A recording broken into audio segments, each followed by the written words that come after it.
So I'm going to talk real quick on why I think the Springfield Armory Echelon 9mm is the best self-defense handgun out there. A true gunfighter's handgun.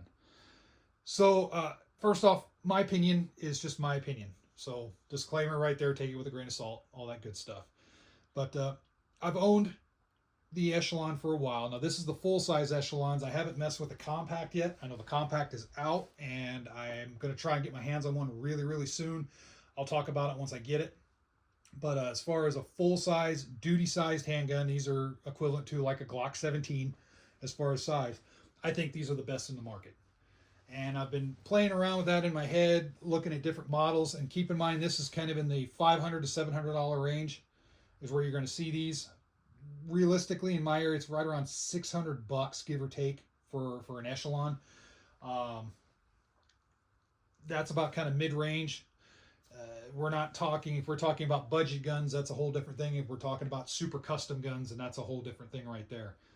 But with that said, I think if you're looking for a gun that you can use in the field, you can use for duty use, whether it's law enforcement, military, training, or home defense, everyday carry, all that stuff, I don't think you're going to beat the Echelon.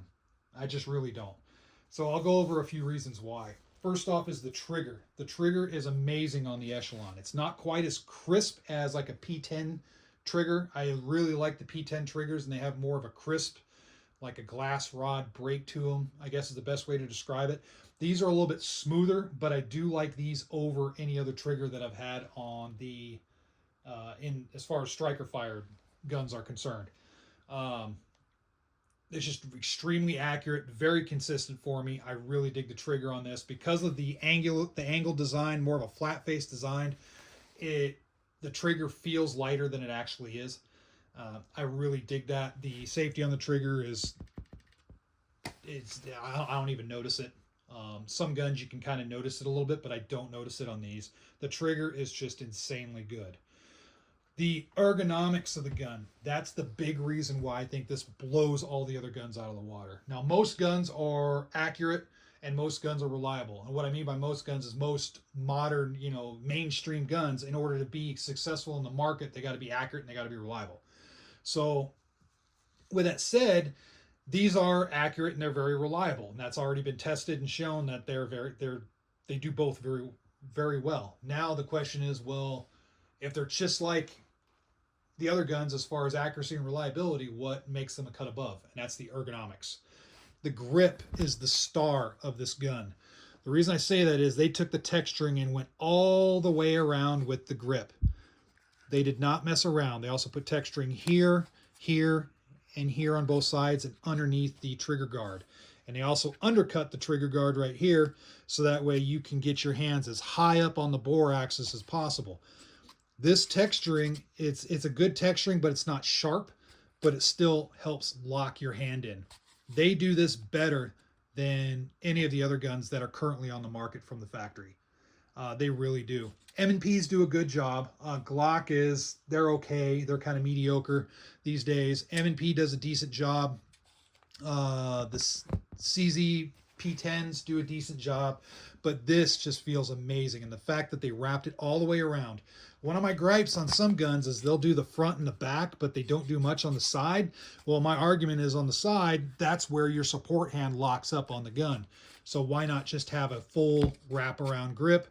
And that's what these guys do. So the grip right there alone wins it, in my opinion, because of the fact they also did the undercut with texturing, a good trigger undercut here, a nice high beaver tail, everything's good. They even put texturing right here, so that way where your thumb goes on the so-called gas pedal, it's just a little ridge, but kind of call it a pseudo gas pedal. That's just insanely good. Also on the front of the trigger guard, for the folks that like to wrap their finger around the front of the trigger guard, that just blows it away as far as, comparing this to other handguns out there that I can think of. Very well done. I think that's extremely important. You have to have good trigger pull and a good, accurate, consistent grip in order to be effective. So that's two things that it's nailed. Now, manipulations. Manipulations of the gun is extremely important. In the event of a malfunction, something goes weird, you got to reload it, all this stuff. things just happen. These guns are extremely accurate and extremely reliable and well built, but Murphy's Law is Murphy's Law. So if you have a gun that's hard to manipulate, it doesn't matter how reliable it is and it doesn't matter how accurate it is. You have to be able to manipulate it. This thing blows the competition away, in my opinion, because if you look at the slide serrations and everything, the cuts on the slide, yeah, they look good and they're done to look cool, but there's reasoning behind it. Back here, you have machined in 2 tabs to help operate the slide back here. Up here, you have grooves cut in along with your slide serrations that are nice and deep and not overly sharp, so you can grab and you can manipulate the slide from the front. Very well done. It's not a heavy gun. Some guns, when you manipulate the slide, the spring is heavy. Some guns, it seems like it's almost too light. These are perfectly tuned, I think. They're really easy to manipulate, whether it's somebody that's super strong or maybe a smaller frame person, doesn't have a lot of muscle mass. They can still manipulate it, no problem. So that's another win. It doesn't have a lot of weird things in the slide as far as round chambered indicators. It does have one in the back, but that's just kind of out of the way. So I like that. It's just very streamlined, done very well. The sights are just the sights. I have 3-dot sights on this one right up here, and then I have that kind of Springfield, the U-cut sight with the front end right there that I really like as well. Nothing special on the sights, but the sights are cut enough in the back factory so that way you can do one-handed manipulation off of a hard object if you need to, which is great. Now, optics. I have a Steiner on here, MPS, and then an RMR Type 2 on my ported version right here. So optics mounts, that's kind of an important thing. Now, right here, I had to use a plate because they can't do the interface direct unless I had like a specific slide cut, which I don't know if you can do on these Echelons, but this I had to use a plate to get the rail to mount the Steiner on. But for right here, this is direct mount to the gun, which I think is amazing. And I really like their mounting system, which is a bunch of different pins you can put in so that way you can mount different optics on here without having to use plates. So it's a direct sight to gun interface, a little bit less issues as far as, possible weak spots. There's always going to be a potential weak spot when it comes to these mountings. It is what it is, and things aren't perfect yet when it comes to red dots on handguns, but they're pretty damn good, especially with this model. The pins are done very well, good quality, everything's good. The mounting screws are good. I really think they hit a home run with this sight interface. So last thing I want to touch on is on the bottom here, the Magwell. Now this doesn't have a Magwell, so to speak, but it does have cuts in there. It's kind of a pseudo, it kind of helps as far as a Magwell, and a lot of handguns have this cut. But the one thing that they also do is right there, you see the cutouts on the side and the stippling on the magazine. That helps in the event of a malfunction where you have to rip the magazine out. You can grab and you have texture on the mag, so you can suck the mag out. That to me is an awesome little plus. I do like the fact that it has the kind of pseudo little magwell right here. It's slightly flared. I think they should offer with this gun from the factory an additional detachable, kind of a bigger magwell, but I'll talk about that in a different video maybe. But the one from the factory is just fine. Those are some of the reasons why I think that this gun blows away the competition when it comes to making a gun kind of for self-defense, for gunfighting. These give a lot of different advantages over other guns on the market. I'm not saying other guns are bad, but especially when we're talking about Glocks and stuff, when you compare this to a Glock, the Glock is dated. And what I want you to do, and I know what people are going to say, is they're going to say, well, Glock has a track history. Yeah, they do. They do. It's a good gun.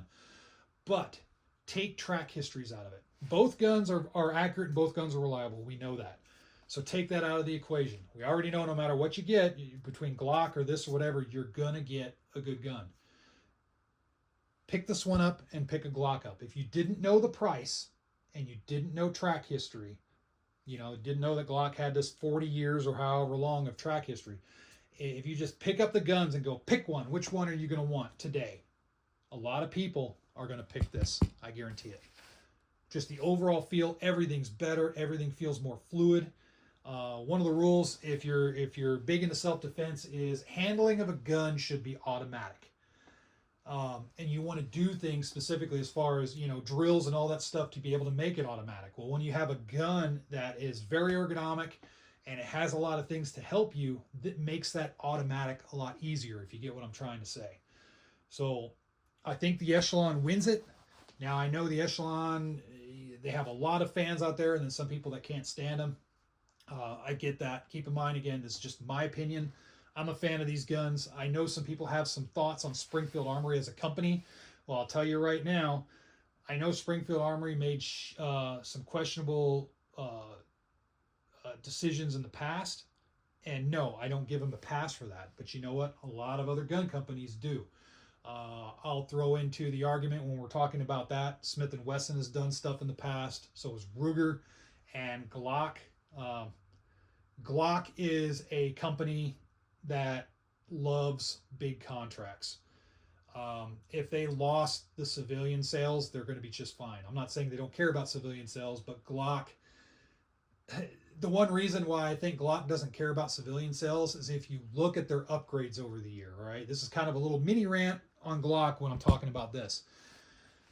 Glocks are great at taking a gun that they never change and they put one tiny minuscule change to the gun and then everybody loses their mind like it's the greatest thing on earth. You compare Glocks now with when they started. Yeah, there's been some changes, but there just hasn't been much. Some people will say, well, it's a winning formula. No, I get it. It is. For Glock, it is, because they're still very popular. But they're not advancing like they should, in my opinion. I think eventually Glock is going to have to advance forward, and we're finally going to get some neat things out of Glock, but I don't know when that's going to be. I think until then, it's just going to be a lot of models that look the same, and people are going to freak out about it because, oh, dang, they put this tiny little thing on it and changed it this little bit. Now I got to get it. Guns like this do it better, and they do it well. So with that said, feel free to throw your input into the comment section below, or make your own video, please. Post it up. It's awesome. Everybody has their own opinion, and everybody is entitled to their own opinion, so feel free to share yours. Thanks a lot for watching.